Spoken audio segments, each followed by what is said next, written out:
para os nossos parceiros chineses, olhamos para eles muito também como atores de investimento em concreto nestas indústrias, em torno da digitalização e da transição energética no combate às alterações climáticas. E o governo português tem sido bastante vocal, mais uma vez vou utilizar a expressão, com os nossos amigos chineses, dizendo que gostaríamos muito de contar com investimentos chinês, maioritariamente dele orientado às indústrias, greenfield, e que estivesse muito presente nesta área da transição energética. Nós sabemos, todos sabemos, que a República Popular da China deu passos importantes no desenvolvimento das tecnologias em torno da mobilidade elétrica. A mobilidade elétrica terá um papel crucial na Europa e nos investimentos na Europa no futuro mais próximo.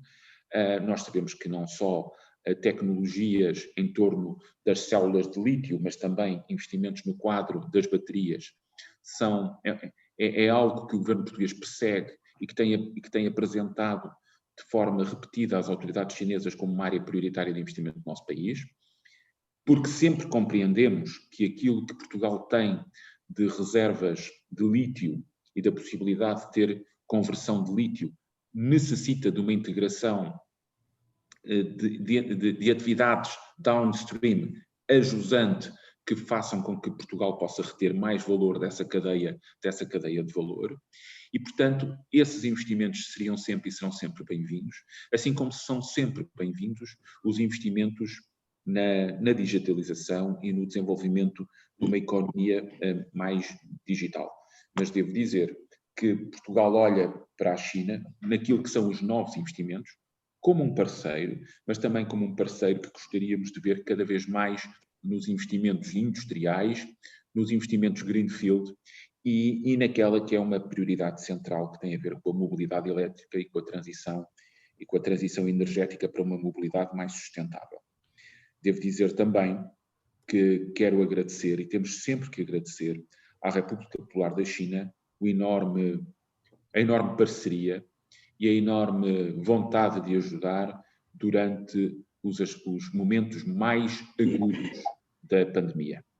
E, portanto, eu nunca deixo de sublinhar que se a Europa quer ser mais resiliente hoje, foi porque também olhou para as circunstâncias em que teve que fazer face à pandemia, especialmente em março, abril de 2020, e onde a parceria, a disponibilidade das autoridades chinesas foi assinalável e nunca deixarei de repetir o agradecimento que o governo português na altura transmitiu, mas continua a transmitir, pelo facto de ter sido possível abastecer Portugal em condições muito difíceis, mas foi possível abastecer Portugal também com a colaboração das autoridades chinesas, isso queremos sempre sublinhar. Mas diria, para terminar, sim, há investimentos que terão apoio da União Europeia, terão o apoio do Orçamento Nacional nesta dupla transição verde, energética e digital, e que os novos investimentos nós gostaríamos que fossem cada vez mais dirigidos para greenfields industriais em áreas que são prioritárias para o desenvolvimento do nosso país.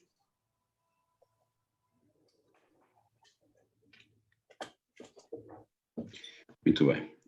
Gostei imenso desta parte, porque realmente é uma das áreas de investimentos verdes que vamos precisar cada vez mais no mundo. Inclusivamente uma das áreas que tem tido alguma celeuma aí, que é o hidrogênio verde, que na verdade, apesar de haver sempre os prós e os contras e as pessoas que são a favor, é uma das áreas muito interessantes em todo o mundo. Já se faz hidrogênio verde há muito tempo na Europa e na América, etc.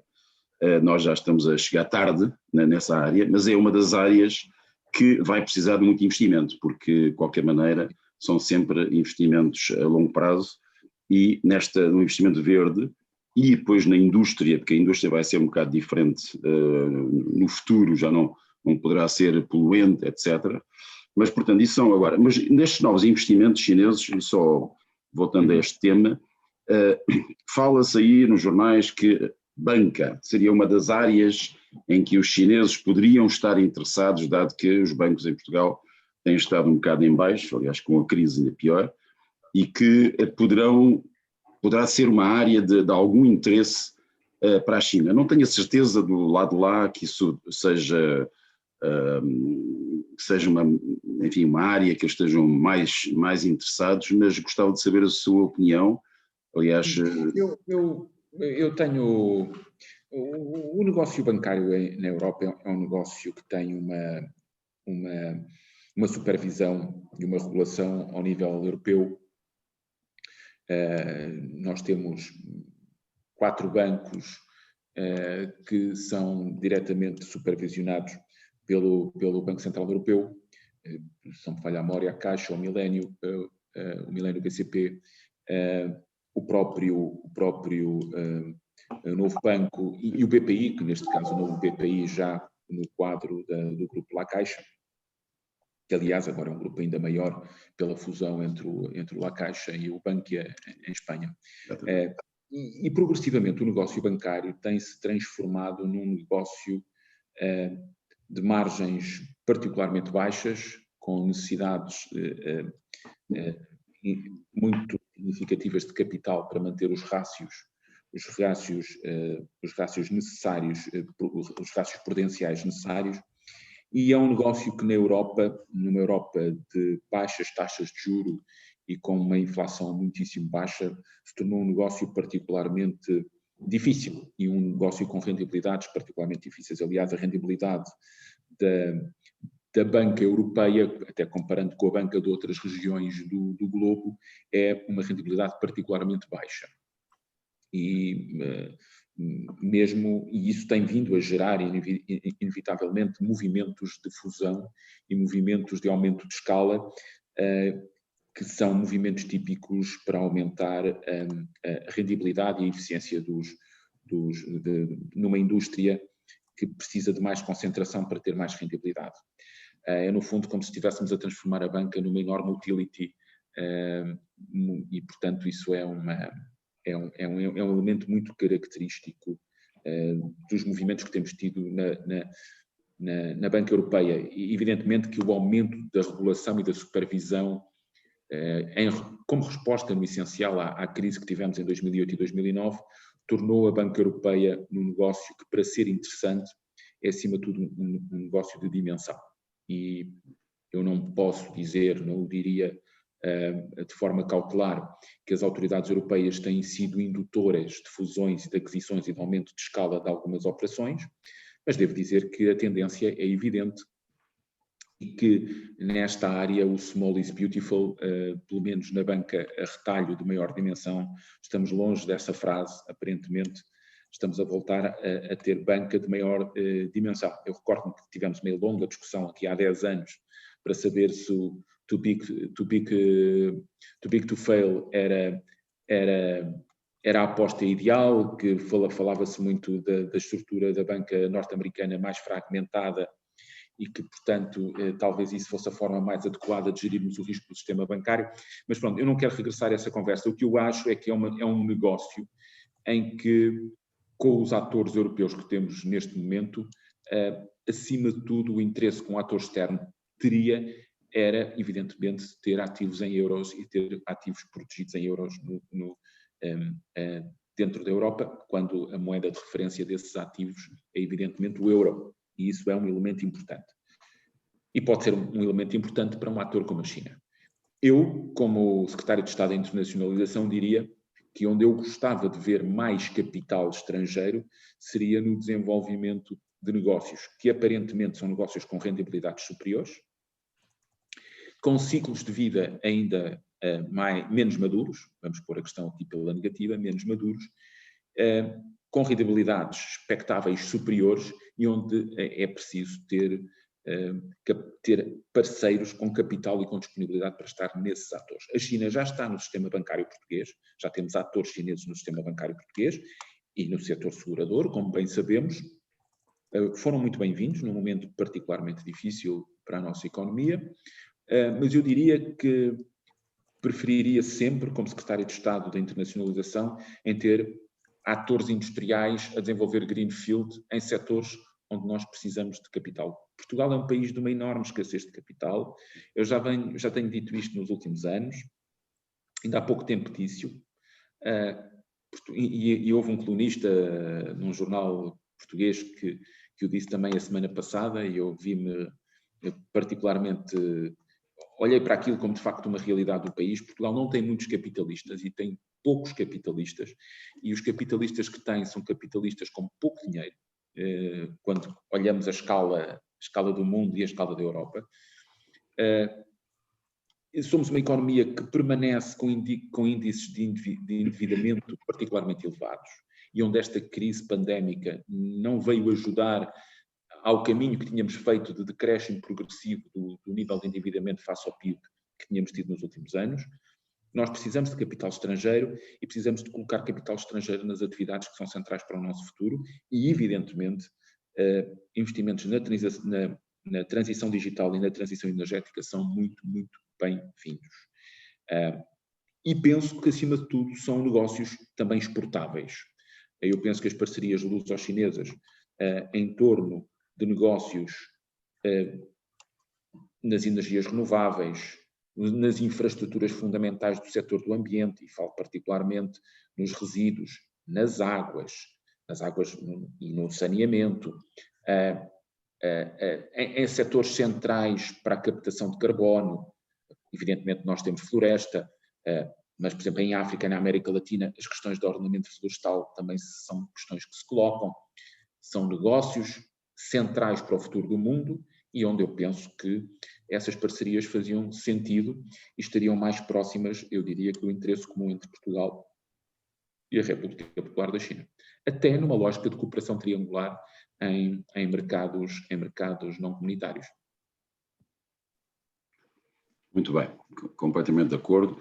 Há aqui um tema que é interessante que se fala agora outra vez na capacidade portuguesa de capital, em que temos uma escassez. Não esquecer que tivemos duas crises muito graves ultimamente, muito severas, que acabaram praticamente com muitos bancos e com empresas de construção, por exemplo, depois com alguma indústria também.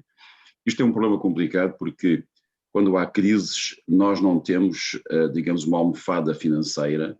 As empresas, grandes empresas portuguesas, eu conheço no nosso setor das engenharias e das construções, etc., o descalabro que aconteceu, e realmente nós perdemos alguns dos melhores valores de empresas, por exemplo, na construção, e hoje em dia há poucas que restaram.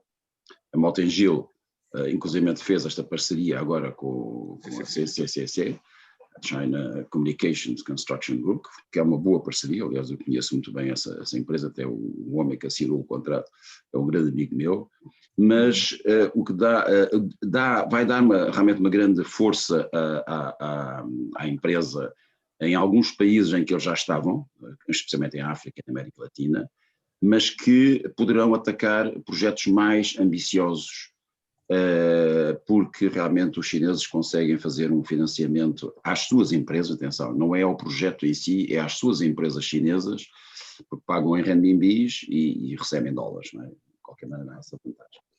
Agora, voltando a este outro tema do Fórum Macau. Fórum Macau, gostava que dissesse alguma coisa sobre isso. Eu sei que é um tema que já tem sido bastante falado. Nós, no caso do Fórum Macau, devo dizer que, infelizmente, a pandemia impediu-nos de ter um momento importante, que era a reunião ministerial do Fórum Macau. Como se sabe, o secretário-geral adjunto do Fórum Macau durante os últimos anos foi português, foi o Dr. Rodrigo Brume, meu conhecido e amigo e velho conhecido de Macau já agora, porque já lá tinha passado anos. E nós tomámos uma decisão do governo português, e em particular aqui do Ministério dos Negócios Estrangeiros, que foi pela primeira vez termos um delegado permanente no Fórum Macau, exclusivamente para o Fórum Macau. Evidentemente, Portugal já participava no Fórum Macau, era o Sr. Cônsul-Geral de Portugal em Macau, que normalmente era o nosso representante.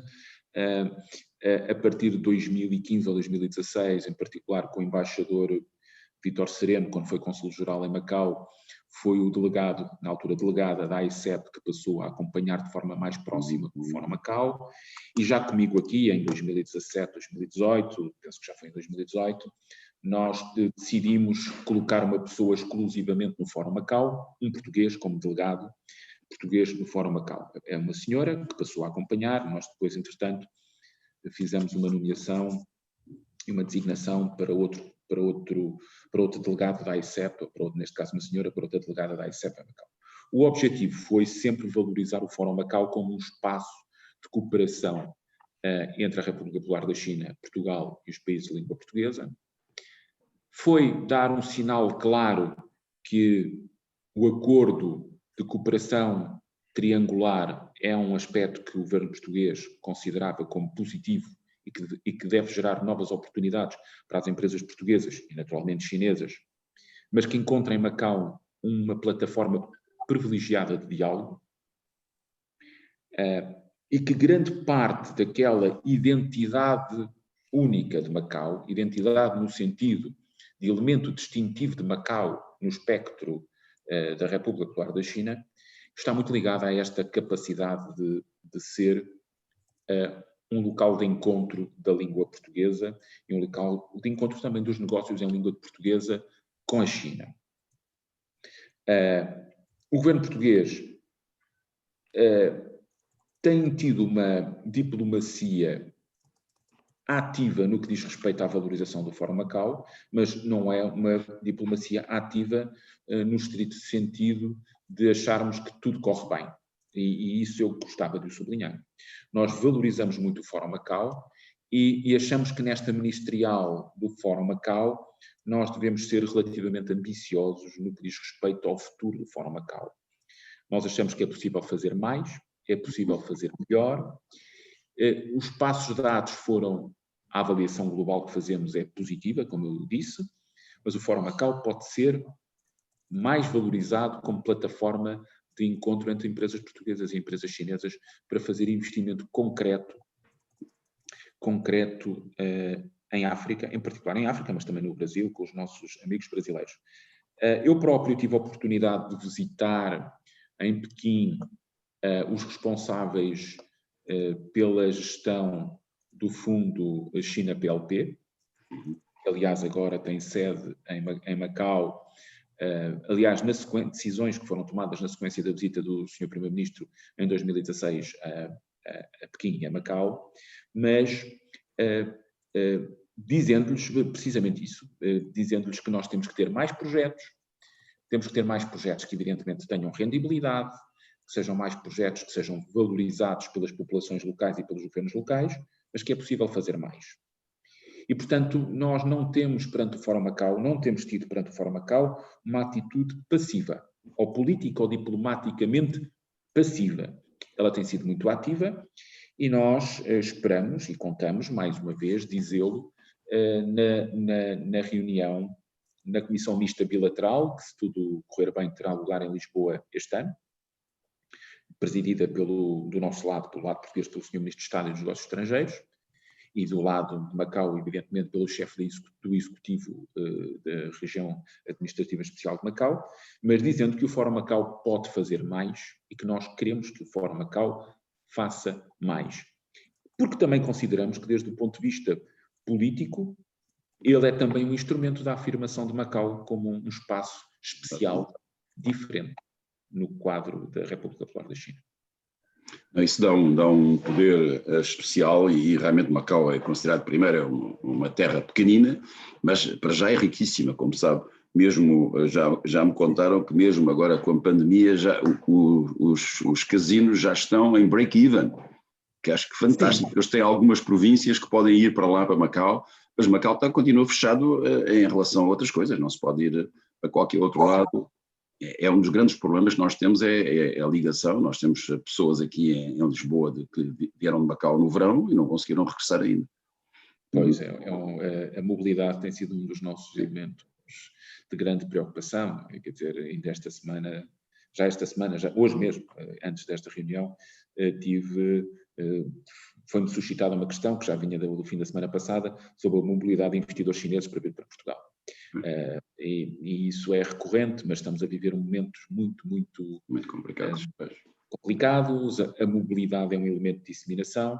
Também compreendemos que os nossos amigos da República da China, eles próprios, têm as suas restrições. Exatamente. Ora, Macau é e será sempre, esperamos que seja sempre, um espaço privilegiado do diálogo de Portugal com a República Popular da China.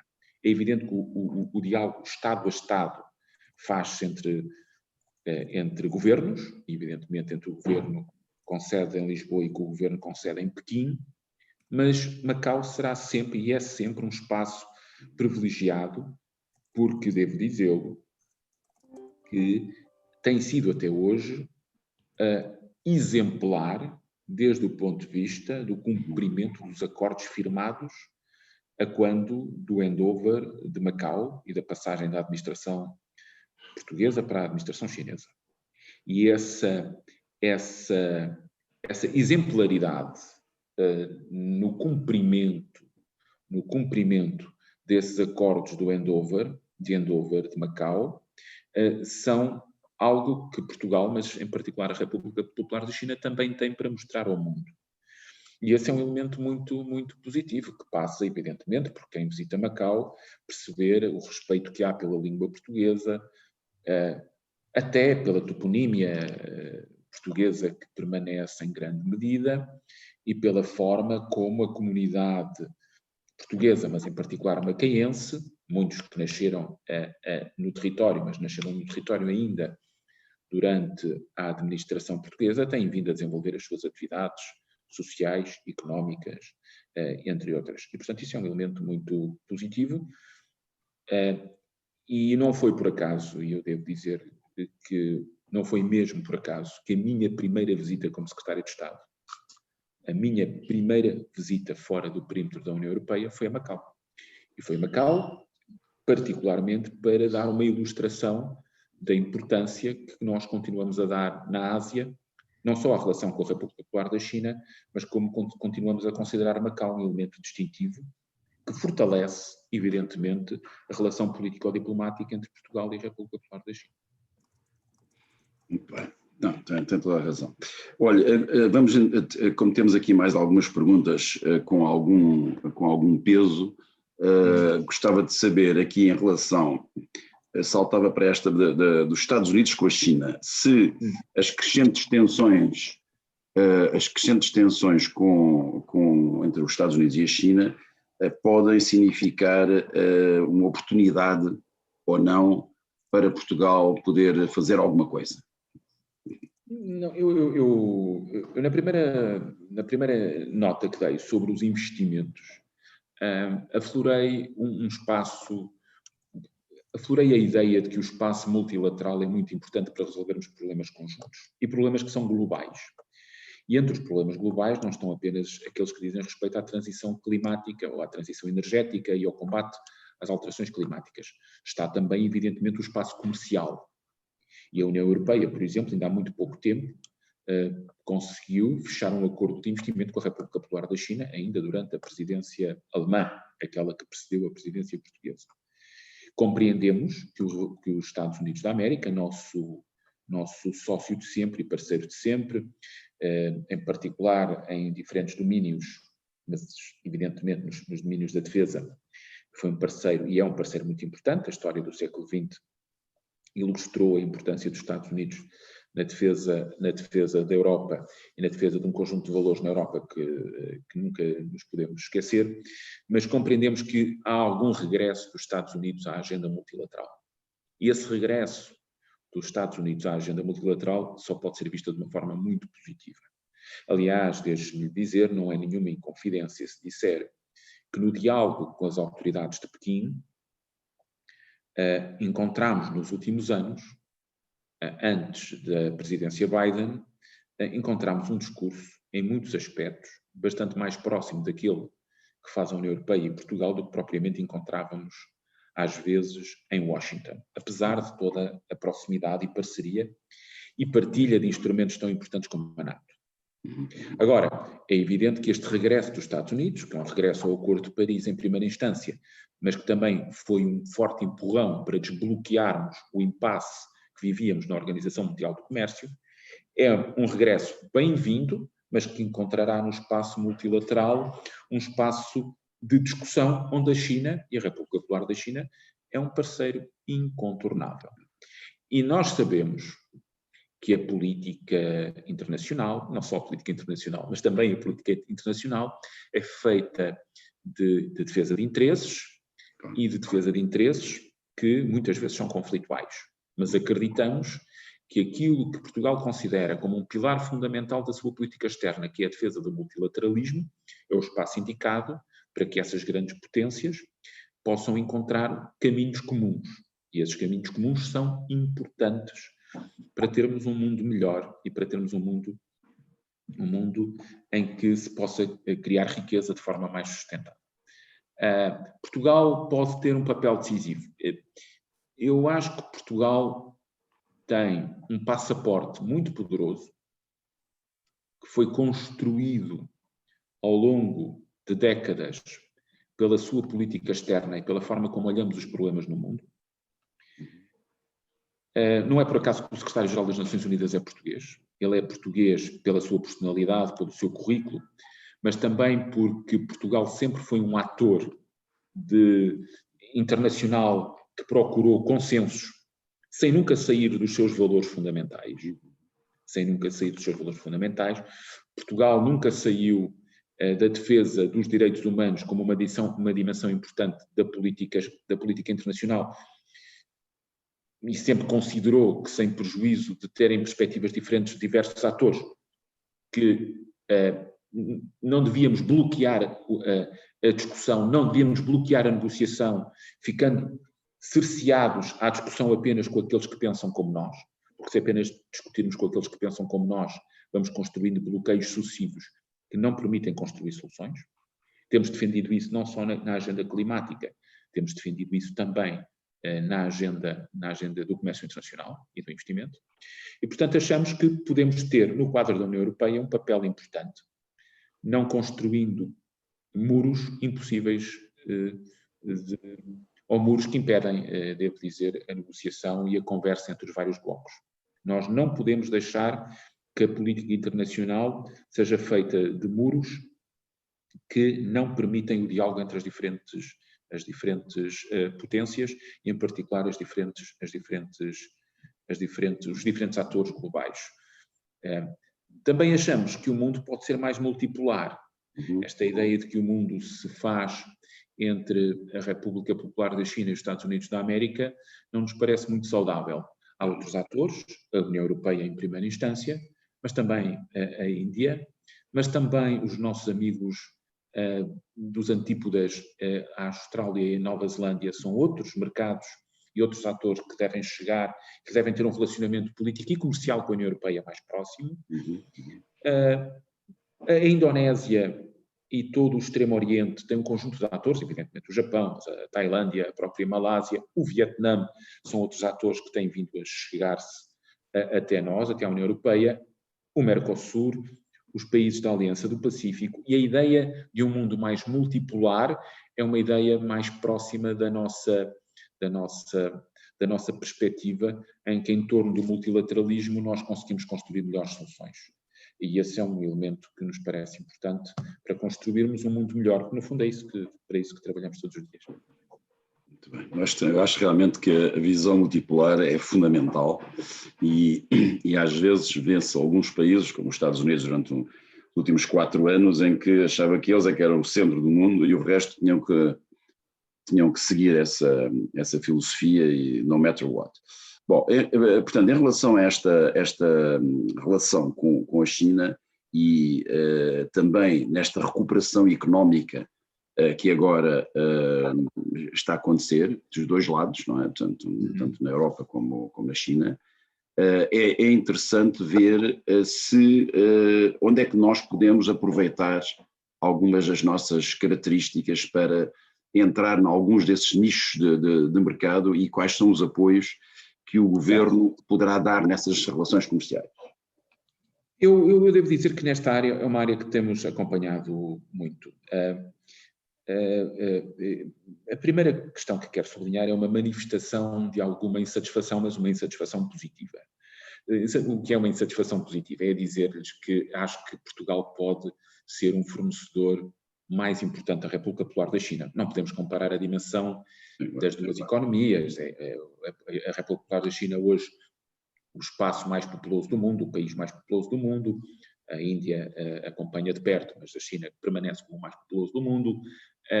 E Portugal é uma economia com 10,5 milhões de consumidores. Mas achamos que em várias dimensões podemos exportar mais e podemos ter uma relação de bens e serviços mais equilibrada.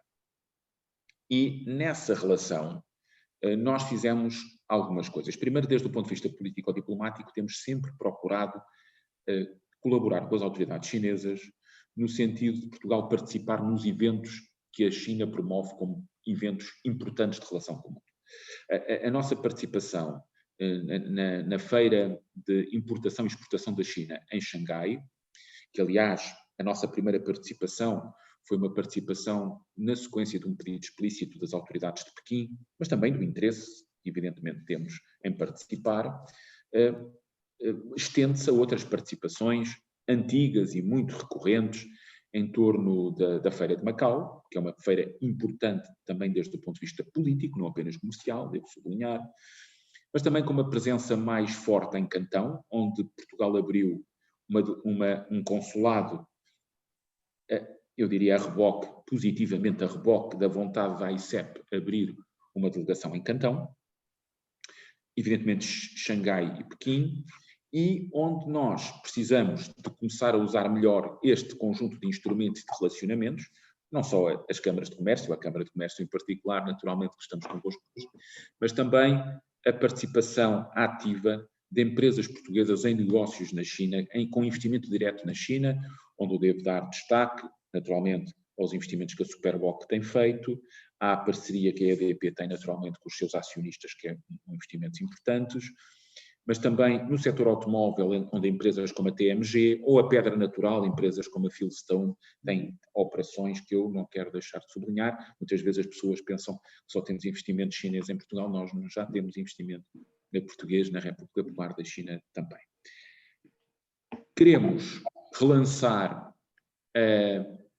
com novos instrumentos, desde o ponto de vista dos projetos conjuntos, em particular, apoio às pequenas e médias empresas para visitarem, para fazerem missões também na República Popular da China, onde a China é um país elegível sempre à partida. Queremos reforçar, evidentemente, a nossa participação em eventos na China e, portanto, a China tem sido um dos países, um dos mercados sinalizados como prioritários. E assim que conseguirmos ultrapassar estes problemas de mobilidade, provavelmente voltaremos à China em força para recuperar uma parte da agenda que fomos construindo e que temos que valorizar neste momento. O que é que nós construímos? E é isso que queremos valorizar no futuro próximo. Portugal terá sido o primeiro país ocidental a firmar um memorando de entendimento do One Belt, One Road. Portugal foi um país que quis dar um sinal claro, fazendo uma emissão de dívida pública em renminbis, numa lógica de internacionalização da moeda chinesa. Portugal foi dos primeiros países.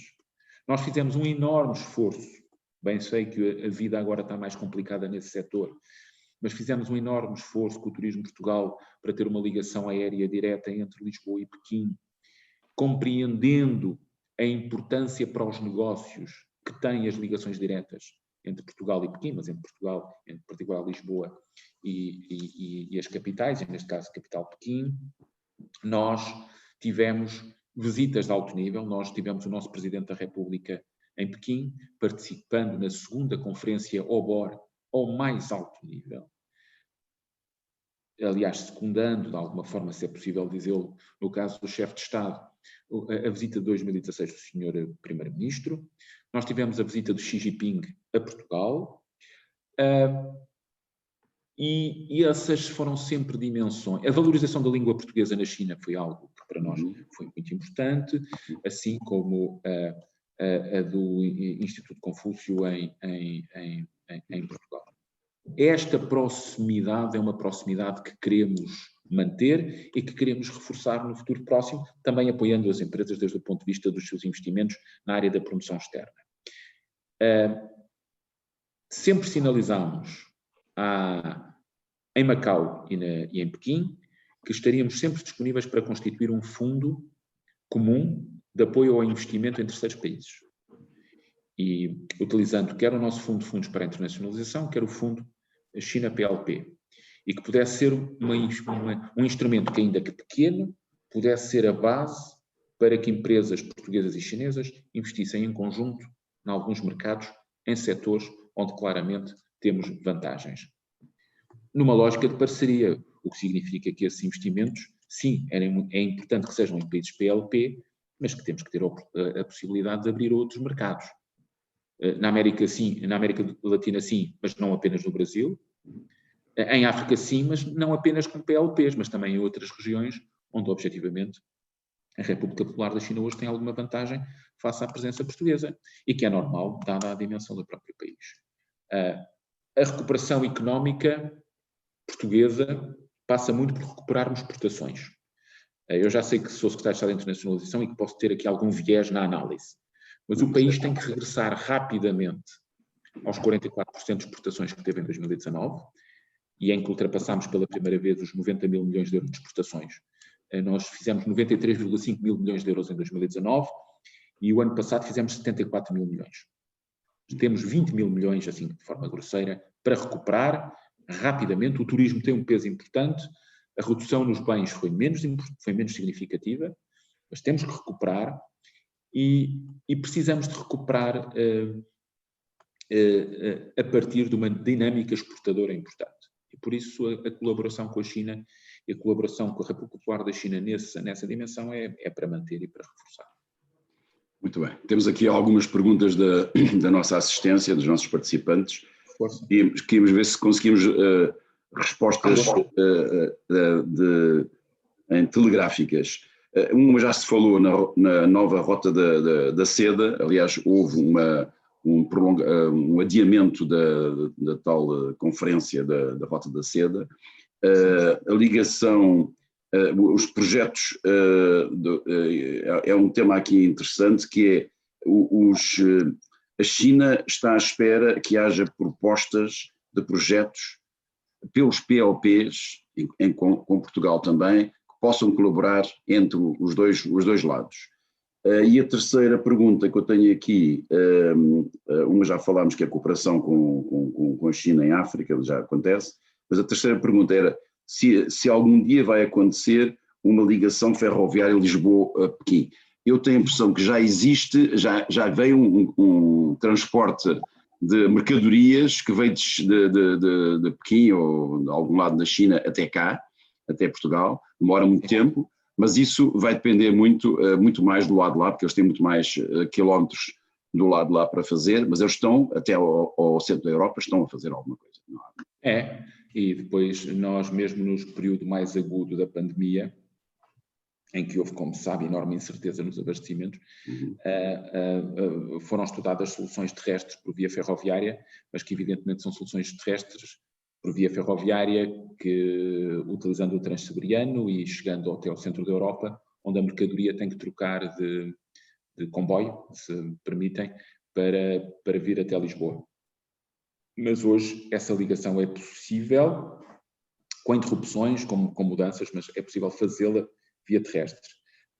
Eu acho que provavelmente esse será um investimento a fazer, até porque desde o ponto de vista da relação com o transporte marítimo pode ganhar, se for mais eficiente, pode ganhar até, não em custo, mas pode ganhar alguma coisa em tempo.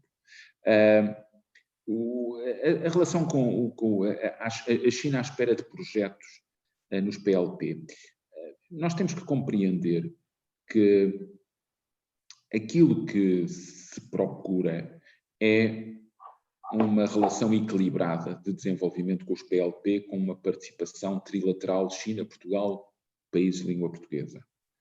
Isso significa que os investimentos têm que ser vistos de forma ponderada, mas que devem ser canalizados para áreas que aumentem a competitividade e a sustentabilidade desses territórios. E aí os países PLP têm uma palavra importante. não escondo que o momento que vivemos é um momento particularmente difícil, onde alguns desses países vivem momentos particularmente difíceis no que diz respeito à sustentabilidade da sua dívida. E isso é evidente. Grande parte dos apoios que foram dados nesta fase foram apoios de moratória de pagamento de dívida, aliás, a reboque ou na sequência de uma iniciativa do próprio G20. E, portanto, Portugal está fortemente empenhado. E, portanto, soluções que aumentem fortemente a exposição à dívida das finanças públicas desses países são soluções que não são, que devem ser analisadas com muito cuidado. E, portanto, nós temos que ser criativos e procurar estar nos projetos que fazem, de facto, a diferença e que permitem a muitos desses países eles próprios terem uma fonte de captação de divisas a posteriori. E, portanto, nessa linha, Portugal e a China e os PLP devem estar disponíveis para colaborar em projetos desta natureza. E isso é um elemento que devemos aduzir no momento em que tomar mais dívida para muitos desses países é absolutamente insustentável, ou é, pelo menos, particularmente difícil. Mais duas perguntas aqui, uma delas era sobre a estratégia do e-commerce cross-border para apoiar empresas portuguesas a entrar nos mercados, nos e-market da China. É um assunto muito bem-vindo. É um assunto muito bem-vindo, aliás, é uma pergunta muito, muito pertinente. Há um esforço enorme, iniciado pela ICEP, mas também com parceiros chineses. Nós assistimos à parceria com a JD.com, assistimos ao início da parceria com a Alibaba. A China tem uma estratégia muito interessante de mobilização de recursos para o e-commerce e de promoção do e-commerce no mercado interno, não apenas para o mercado externo. Portugal nessa linha está não só muito disponível, mas é quase obrigatório estar. Nós, em algumas das plataformas, já temos aquilo que seriam lojas portuguesas, ainda com poucas empresas, e eu nisso tenho sempre um misto, eu fico satisfeito com o primeiro passo, mas penso sempre no segundo, é sem desculpa da minha ambição. Eu gostava de ver mais empresas portuguesas nas plataformas e-commerce chinesas, temos algumas, eu diria que desencalhámos o processo, mas ele precisa de ter continuidade. A ICEP, com os seus parceiros, tem que fazer mais promoção da presença de empresas portuguesas, nas plataformas eletrónicas chinesas. Devo dizer que é mais uma área em que eu considero que Macau pode ter um papel importante. Apesar de ter um perímetro aduaneiro diferente, okay, e isso nós sabemos, temos que perceber como podemos usar melhor Macau como uma boa plataforma para depois resolver alguns problemas, não só até do ponto de vista logístico, mas até do ponto de vista de geração de procura. E nisso estamos muito disponíveis para trabalhar com o governo da região autónoma e administrativa de Macau, sempre numa lógica de articulação com as autoridades em Pequim, porque é evidente que é nesse quadro que se põe a relação Estado a Estado. Só mais uma última pergunta, quer dizer, é um tema que se fala muito, que é os vistos Gold serviram realmente para trazer muitos chineses para virem investir em Portugal, chineses e outros países, e que agora com esta nova legislação em que Lisboa, Porto, não sei o que, não interessa, o que interessa é lá para o interior, que não é má ideia, mas que diminuiu bastante o número de investimentos imobiliários, especialmente, e que serviram para dar um salto muito grande à nossa economia na altura em que foi anunciado os primeiros vistos Gold. Sim, eu não sei se já deram. Os vistos Gold têm tido nos últimos meses um comportamento relativamente flutuante. Portanto, há meses particularmente melhores e meses que são piores. Eu acho que vamos ter que olhar para a série histórica com mais calma, até porque nós temos tido manifestamente grandes problemas de mobilidade e isso tem gerado, para um instrumento como este, não é nada positivo. Mas eu colocaria as questões da seguinte forma. Nós quisemos, para este instrumento em particular, que ele fizesse um phasing out longo. E, portanto, nós temos todo o ano 2021 em que é possível fazer investimentos com os chamados vistos Gold, as autorizações de residência para investimento, até 31 de dezembro de 2021. E, portanto, nós percebemos que há alguma procura, que pode ser uma procura que se antecipa para quem quer aproveitar comprar em Lisboa, no Porto, em particular, e sabe que a 1 de janeiro de 2022 terá limitações. E, portanto, eu acho que nós poderemos ter alguma procura induzida para Lisboa e Porto, gerada por este próprio efeito. Mas nós quisemos fazer uma distinção clara entre aquilo que era investimento residencial de investimento noutras áreas. E o investimento, primeiro, o chamado investimento em unidades de participação e em empresas não está vedado em Lisboa e no Porto. E, portanto, a constituição de fundos.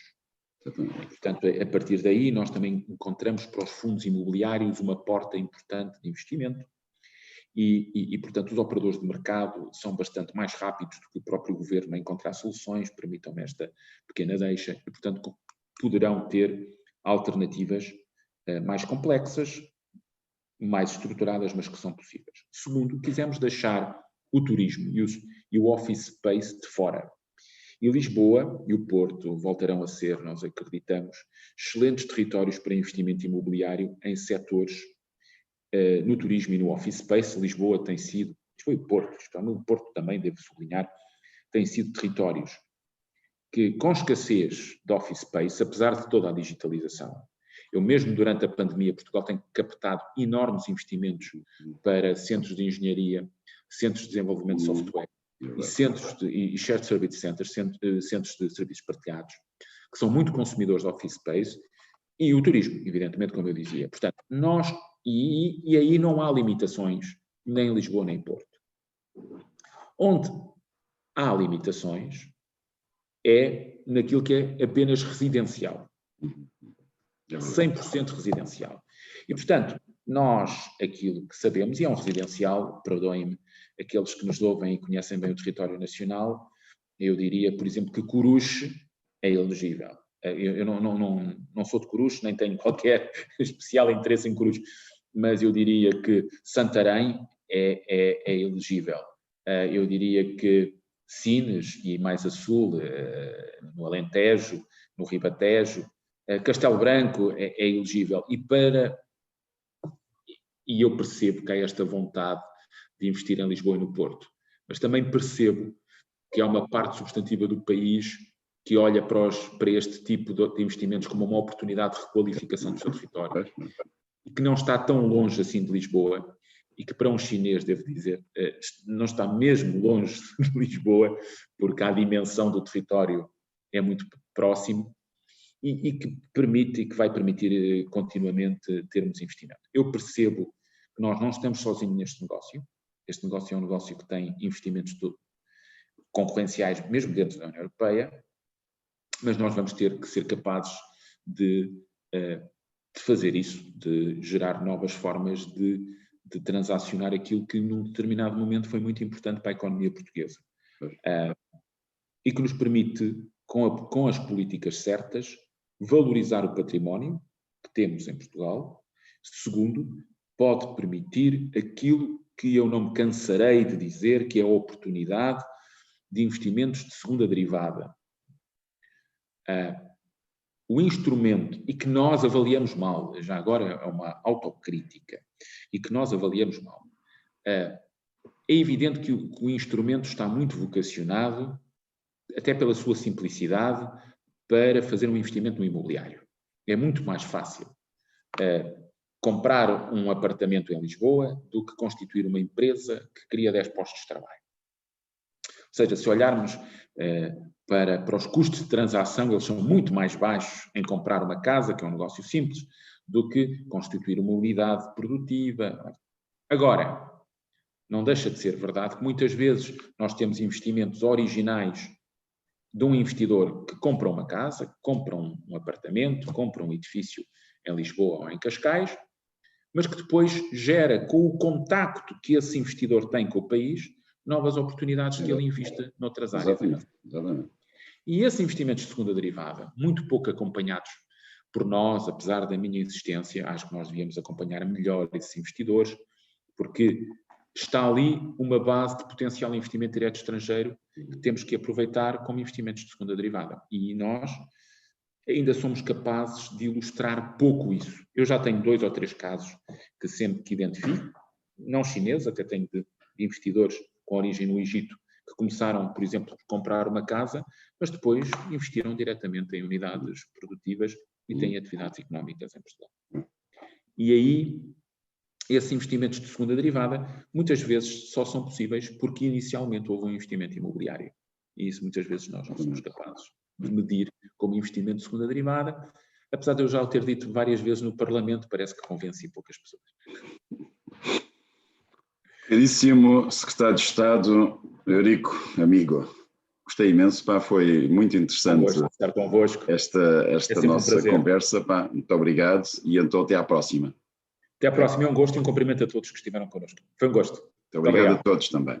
E um muito bom dia. Bom dia.